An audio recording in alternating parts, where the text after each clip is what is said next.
الاتفاقية التي تم توقيعها اليوم مع اللجنة الوطنية الأولمبية هي بمثابة واحد الخلاصة ديال واحد الاشتغال اللي عملته اللجنة الوطنية الأولمبية لمدة سنة، اللي جمعت فيه مجموعة الإحصائيات فيما يتعلق بالرياضة المستوى العالي ومشاركة المغرب والجامعات الرياضية في مجموعة من التظاهرات الدولية. البناء الأول هو ترتيب المغرب ديال كل جامعة على المستوى الإفريقي يعني المستوى القاري والمستوى الدولي. ثانيا الأبطال اللي كيشاركوا والترتيب ديالهم الدولي. ثالثا الاشتغال على مستوى اللجنة الوطنية ذات المستوى العالي، هادو اللي جمعناهم بالإضافة إلى باقي الأوراق الأخرى. فخرجت هذه الاتفاقية تهدف إلى تمويل المشروع ديال إعداد اللاعبين المستوى العالي على مدى 10 سنوات المقبلة. أولا فيه قصير المدى اللي كيتعلق بالألعاب الأولمبية 2020، ثم المدى المتوسط استعداد الألعاب الأولمبية 2024، ثم المدى البعيد 2028 لوس أنجلوس. علاش درنا هاد 10 سنوات؟ لأن كاين الأبطال الذين يتم إعدادهم خصهم يكونوا في سن مبكرة باش يمكن لهم يوصلوا في درجات مستوى عالي باش يمكن لهم يربحوا. إلا بقينا كنشتغلوا يعني بشكل متقطع وحتى كتقرب الألعاب الأولمبية عاد كنبقى ما كتعطيش نتائج. فاحنا واعيين بالسياسة اللي وضعتها الوزارة بناء على 10 سنوات من المناظرة الوطنية والرسالة الملكية تقييم. فالجميع الأوراق اللي كانت ناقصة اليوم كنشغلوها وكنشتغلوا يدا في يد لا مع اللجنة الوطنية ولا الجامعات الرياضية. بغينا نعطيو واحد الدفعة واحد شحنة جديدة للأبطال ديالنا باش يمكن لهم يربحوا أكثر من اللي كنا كنربحوا إن شاء الله. C'est une convention qui s'inscrit dans la stratégie du Comité national olympique et de ses prérogatives. Alors et surtout que nous devons préparer 3 échéances, 2020, 2024 et 2028. Donc l'information et les attentes des fédérations sont venues d'elles-mêmes.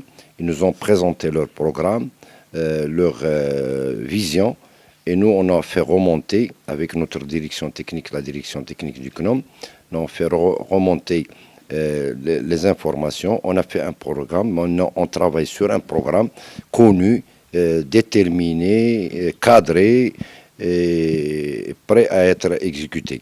Maintenant le financement existe, les infrastructures vont y suivre, parce qu'il y a un certain des disciplines qui n'ont pas encore d'infrastructure, mais cette convention comble, si vous voulez, ce vide d'infrastructure, parce qu'il y a un accompagnement, même à l'étranger, s'il n'y a pas, pour se mesurer aux champions étrangers, une convention qui vient un peu nommer pour, si vous voulez, déterminer les obligations et les attentes et le devoir de chacun des parties. Nous sommes tous appelés à émerger et à donner à notre pays la place qui lui revient de choix, c'est-à-dire la confection des champions. Côté formation de ressources humaines, certes, il y a un manque aberrant dans ce sens, mais cette stratégie, la stratégie mise en place notamment par le ministère de la Jeunesse et des Sports,